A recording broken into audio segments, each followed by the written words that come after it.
Salut à vous et bienvenue sur Gainvest. Pour ceux qui viennent d'arriver sur Gainvest, sachez que Gainvest est une chaîne sur laquelle vous trouverez des idées et des conseils sur comment investir en Guinée. Je me nomme Aimé, pour ceux qui ne me connaissent pas, et pour ceux qui me connaissent déjà, ravi de vous retrouver dans cette nouvelle vidéo.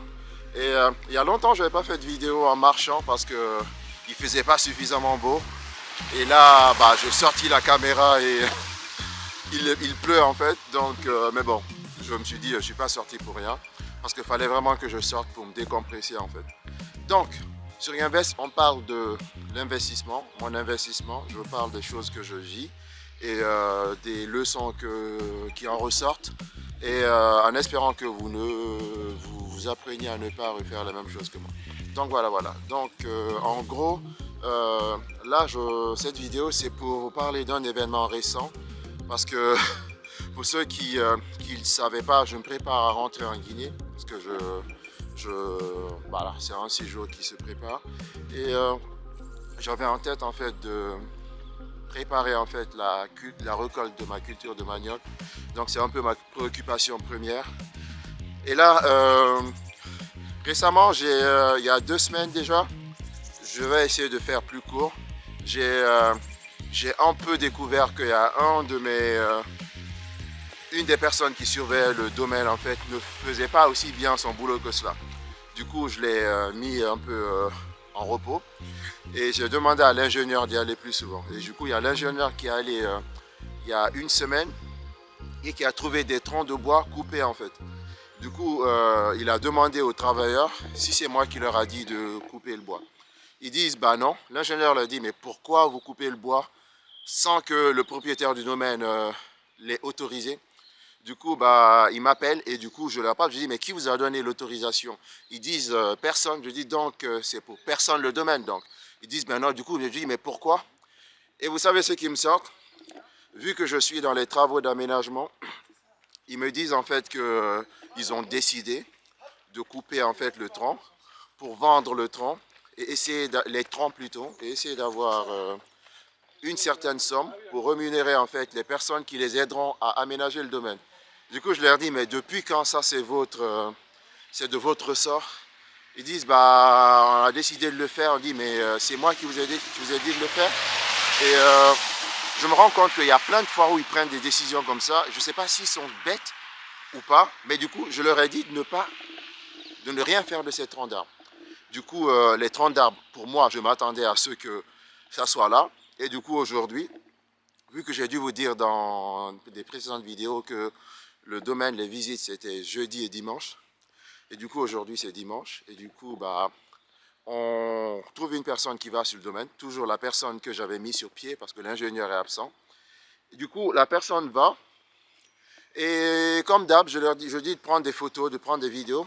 Et il m'envoie des vidéos où je vois qu'il y a les troncs d'arbres qui sont... il y a les souches d'arbres qui sont encore là. Et du coup, je demande en fait, est-ce que tu peux aller vérifier si les troncs d'arbres qu'ils avaient coupés sont toujours là? Il me dit, non, il n'y a pas de troncs d'arbres. Je dis, si, il y a des troncs d'arbres qu'on a coupés la dernière fois que je leur ai dit de ne pas toucher. Il me dit, non, les troncs d'arbres ne sont pas là. Je dis, ok, passe-les-moi.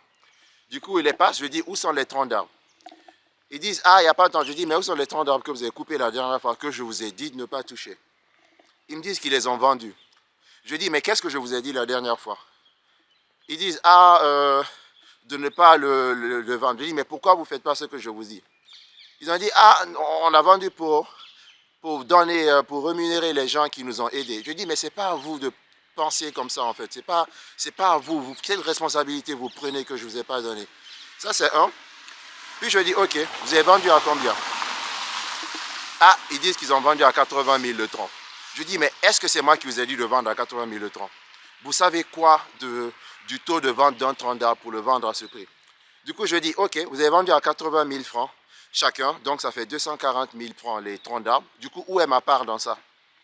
Ils ne savent pas me répondre. Je dis, donc vous coupez en bois dans mon domaine, sans mon autorisation, vous vendez et j'ai 0 dedans. Et là, c'est muet. Ils ne savent pas dire, ils ne savent rien me répondre. Et là, en fait, je leur dis, ok, ça tombe bien, je retirerai cela de votre salaire. Surtout que dans le précédent mois, à cause du tronc d'arbre, les mêmes troncs d'arbres qu'ils avaient coupés, j'avais retiré de leur salaire en fait pour leur montrer que ça ne se fait pas. Et du coup, ils ont revendu et ils me disent, bah du coup l'ingénieur avait déjà retiré de notre salaire. Je dis, bah non, ce que j'ai retiré de votre salaire, c'était pour vous punir en fait, que vous avez coupé un tronc d'arbre en ne sachant pas comment se comporter, comment m'informer, c'est que vous apprendre comment travailler, que tout, vous le faites par moi. Ils disent, ah bah je dis donc, voilà, je dis donc, d'après vous, je fais quoi? Il dit, bah retire de notre salaire. Du coup, je comprends que le prix auquel ils ont vendu, ils n'ont pas vendu au prix qu'ils m'ont dit en fait, pour se permettre d'accepter que je retire de leur salaire. Du coup, je vais encore retirer plus que prévu pour le mois prochain. Et en plus de ça, j'ai dû en fait arrêter le contrat d'une des personnes, parce qu'elles étaient 3, à cause de cela. En fait, ils pensent que c'est ça un peu le problème, qui fait qu'il y a plein de gens qui hésitent à se lancer, ou même qui ont peur de se lancer, parce qu'ils n'ont pas encore cette personne de confiance. Mais moi, je vous dis en fait que lorsque vous commencerez, prenez le temps en fait de prendre des risques en fait, parce que vous ne savez pas, si vous attendez que toutes les conditions soient bien, vous ne démarrez jamais en fait. Et du coup, bah, là, j'ai diminué leur salaire, et une première fois, je vais le faire la deuxième fois, pour leur montrer qu'à chaque fois qu'ils feront des bêtises, je vais baisser. Et je suis sûr qu'ils font déjà des micmacs en fait, parce que je vous ai déjà dit dans une vidéo il y a 2 ans, où j'avais trouvé un tronc d'arbre coupé, qu'ils avaient commencé en fait à couper, et j'ai coupé tout le reste et j'ai récupéré. Et du coup, ça me pousse en fait à prendre une décision. Quand je rentre en Guinée, là, je vais décider de couper tous les arbres, parce que j'avais pris des décisions avec mon papa de ne pas couper tous les arbres parce que ça crée un certain ombrage. Mais le problème, c'est que, vu que je ne contrôle pas en fait la bêtise en fait de ces personnes, je vais couper. Au moins, ils n'auront rien à couper. Et c'est pour ça, en fait, je vous dis, en fait, dans le monde de l'investissement, l'expérience en fait de chacun est différente, et que vous serez obligé en fait de prendre des décisions qu'une autre personne n'a pas encore prises. Donc là, je vais couper tous les arbres en fait qui peuvent servir à faire des troncs, parce qu'en gros, ils les vendent, ça sert à faire des planches. En fait, j'ai des arbres dans le domaine qui servent à faire des planches pour la construction. Du coup, j'avais toujours gardé ça de côté. Et là, ils m'obligent en fait à couper maintenant, pour ne pas que je me retrouve encore avec cela. Et le problème, c'est que je ne peux pas changer d'employé comme ça, parce qu'il n'y a personne autour. Je suis obligé de m'adapter et créer vraiment plein de conditions pour pas qu'ils me volent. Vu que je sais que le tronc d'arbre, c'est quelque chose en fait qui les attire, je vais tout couper. Et pour les punir, je vais essayer de créer vraiment quelque chose qui ne puisse pas aller. Et du coup, c'est tous les jours en fait une amélioration continue en fait. On ne comprend jamais tout, et je pense que c'est un peu la cause du retard en fait de certaines activités, parce que c'est la main d'œuvre en fait. Et dans mon cas, je n'ai pas la meilleure main d'œuvre possible, et je refuse en fait que cela m'empêche d'investir et d'avancer en fait, quitte à ralentir sur certains pas. Du coup, je vous le disais la dernière fois que j'allais mettre en fait, j'allais installer un forage. Et finalement, quand je vois en fait la façon dont il se comporte, je pense que je ne vais pas mettre de forage. Je ne vais pas mettre de forage, pas parce que le forage n'est pas mieux que le puits, mais je pense que parce que le forage est un investissement trop coûteux pour le laisser dans la main en fait de ces personnes. Du coup, ça c'est la décision que j'ai prise. Je vais essayer de mettre, en fait un autre puits aménagé. Et voilà. Et en plus de ça, j'avais en prévision en fait d'agrandir en fait la zone en fait d'ananas. Mais je pense encore, avec la leçon que j'apprends, je laisse les zones ananas comme telles et j'agrandis la zone manioc. Donc je vais essayer de couvrir tout avec le manioc. Au moins, ça sera une culture qui sera difficile en fait à détruire, et ça demande moins d'entretien. Et à part ça, ce que je remarque, c'est que ils ont un niveau de bêtise en fait tellement profond que ça sort de mon champ de compétences en fait. Je ne peux pas les comprendre. Parce que je leur dis clairement pourquoi vous faites ce que je vous ai pas dit de faire. Ils ne savent pas me répondre. Donc d'après vous en fait, pourquoi ils font en fait ça? Parce que c'est soit manque d'éducation ou je sais pas, il y a le manque où en fait. Ils ont besoin d'argent alors qu'ils sont payés. Et surtout qu'ils sont tellement bêtes qu'ils font ça à quelqu'un qui les paye. Et du coup, bah, moi j'ai décidé, ça sera pas raisonnable ou raisonnable, je sais pas, de diminuer en fait. Tous les vols qu'ils font, je retire de leur salaire avec plus, parce que ça me fait perdre du temps à gérer. Et là, je l'ai testé une fois, je leur ai dit que bah, je vais diminuer leur salaire la prochaine fois. Et ils vont se rendre compte à un moment que quand leur salaire va continuer à diminuer, ce serait compliqué. Certains me diront, bah, et s'ils font des dommages? Ils habitent là-bas, ce pas des gens qui viennent d'ailleurs, c'est des gens qui habitent là-bas. Donc, dans tous les cas, on sait où ils vivent, quoi. Sinon, à part ça, c'est un peu les dernières étapes en fait qui font que je me rends compte que l'investissement, le succès ou la réussite de l'investissement, c'est pas vraiment l'argent que vous mettez dedans en fait. C'est vraiment les gens autour. Et ça remonte encore la question de la personne confiance, parce que je me rappelle que quand mon papa était vivant, il avait toujours des problèmes avec eux, mais je leur donnais en fait le bénéfice du doute. Mais vu que c'est moi maintenant qui interagis, je me rends compte que c'est peine perdue en fait.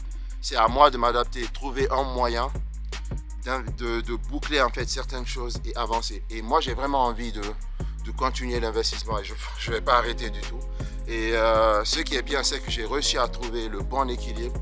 Je n'injecte pas d'argent si c'est pas vraiment nécessaire. Du coup, tout ce qui est planté, on laisse avancer.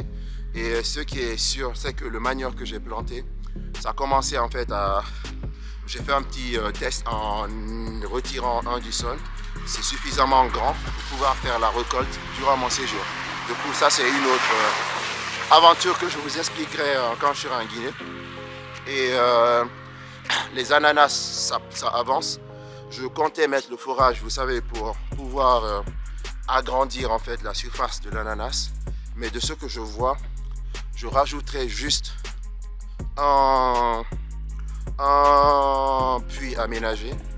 Et ça remontera en fait le nombre des puits à 4. Et on redirige cela vers les zones ananas. On plante le manioc qui peut se débrouiller un peu tout seul. Donc, et ça sera pigé dans le temps. Et ça sera pas le manioc, c'est pas comme l'ananas où il faut plusieurs étapes en fait dans l'évolution de l'ananas. Le manioc, c'est une bonne fois pour toutes et c'est bon. Et je vous conseille en tout cas pour ceux qui veulent se lancer de ne pas attendre en fait qu'ils tombent sur des gens, bien parce qu'il y aura toujours en fait des gens comme ça, des gens qui pensent qu'à eux ou qui sont pas très éveillés en fait pour avancer dans les activités. Et le pire, c'est que ils ne pensent pas par eux-mêmes. Et je l'ai remarqué après 4 ans dans le domaine, ils ne font rien pour le bien du domaine. Ils pensent toujours qu'à eux. Ils ne pensent pas en fait au bien global en fait. Et pour moi, c'est triste. Ça montre en fait la réalité du monde de l'investissement en Guinée ou en Afrique pour certains. Et c'est très triste en fait. C'est très triste et ça peut décourager certains. Et la chaîne est là pour montrer que n'arrêtez pas en fait. N'arrêtez pas, et je pense qu'avec la transformation du manioc et la récolte que je vais faire, ça montrera que vous pouvez à petite échelle, en tout cas à votre échelle, avancer et prendre en compte tout cela. Et ne pas trop vouloir investir et avoir un gros retour en fait très rapidement, mais prendre en compte toutes ces difficultés et avancer en fait. Même si c'est à petit pas, mais avancer. Ça vous forgera en fait le mental et ça vous préparera en fait à prendre de grosses décisions. Et moi, c'est ça que je vis et ça ne m'empêche pas, ça me motive encore plus, ça me montre que l'aventure n'est pas encore finie. Et surtout que le fait que je passe par là, ça vous donnera tout ce qu'il faut pour pas que vous passiez par là. Donc voilà, sinon, j'apprends en fait ces derniers temps que c'est pas forcément les personnes les plus proches de vous qui sont celles en fait auxquelles vous devez avoir le plus confiance. Et parce que là, comme je vous ai dit en fait, j'ai la personne qui suivait mon domaine, qui a voulu me mentir en fait, en me prenant des photos à l'avance et en m'envoyant des photos pour me faire croire que c'est des photos qui ont été prises en fait sur le moment. Mais bon, j'ai réussi en fait à comprendre le tout très vite parce que les photos étaient bizarres en fait et j'avais déjà vu les mêmes photos. Mais bon, ça je l'ai trouvé très vite et la personne par exemple, je lui donne plus en fait l'occasion d'aller au chantier. Et c'est dommage, c'est triste en fait. Moi, ça m'attriste plus qu'autre chose. Parce que ça veut dire que les gens, même après l'effort que tu fais pour eux, ils font toujours en fait tout pour te choper en fait, tout pour te voler de l'argent. Donc sachez que lorsque vous démarrez, il y aura toujours des gens comme ça et il faut le prendre en compte. Donc voilà. Sinon, là tout va bien. Je suis en préparation en fait du séjour et c'est pas évident parce que avec en fait les budgets qui sont réduits, avec le retour qui n'est pas encore là, et je pense que ça sera là avec cette récolte parce que j'ai trouvé en fait la culture qu'il me fallait. Et c'est un peu ce que je disais dans plein de lives. En fait, le fait d'avoir en fait investi toutes les années en fait qui passent là, ça me mène en fait vers la conviction de la culture qui me va et de la culture qui s'adapte en fait à mon style d'investissement. Et c'est un peu compliqué en fait en Guinée d'avoir des structures en fait qui vous apprennent tout cela. On vous donne toujours des cultures et on vous dit que c'est ça qui marche en Guinée. Mais on ne dit pas la culture qui marche à la personnalité de la personne qui investit. Et je pense que tout ce que j'ai fait m'a mené en fait vers une conviction. Et je sais la culture qui me va et la culture qui va avec mon rythme en fait. L'ananas c'est bon, c'est en cours. Mais je pense que celle qui me va, ce ne sera pas l'ananas. Et parce que c'est pas. Je le sens que je suis en train de trouver ma voie et ça ira. Et du coup, sachez que vous allez payer cher une expérience en fait. Et du coup, votre investissement, vous allez avoir des loupés, mais vous êtes en train de payer l'expérience. L'expérience qu'on ne vous aurait pas donnée en fait dans un cours ou des institutions en fait mises en place pour vous expliquer en fait différents types d'investissements. Mais l'expérience que vous allez payer, ça sera la vôtre. Et il est important d'être le plus ouvert possible en fait pour avancer. Donc voilà, donc c'est la petite chose que j'avais à dire. Et j'espère que vos activités avancent bien. Et n'hésitez pas à donner vos retours. Qu'est-ce que vous pensez en fait du fait de baisser leur salaire? Surtout en équivalence du vol en fait qu'ils ont commis. Et le pire c'est qu'ils ne dénient même pas le vol en fait. Ils ne nient pas le vol du tout. Lorsque je leur parle de vol, ils se taisent, ils n'ont rien à dire. Et ça montre à quel point que c'est encore triste en fait. Mais bon, heureusement quand je débutais l'investissement, cet argent, j'étais prêt en fait à le voir aller dans des endroits où je ne voulais pas. Mais c'est une étape de vie et accepter cela. Donc voilà, donc c'est tout ce que j'avais à dire. Je vais continuer à me balader, il fait déjà nuit. Donc voilà, allez, encore 5 minutes et je suis arrivé. Donc voilà, donc je vous dis à bientôt sur Kinvest et bye bye.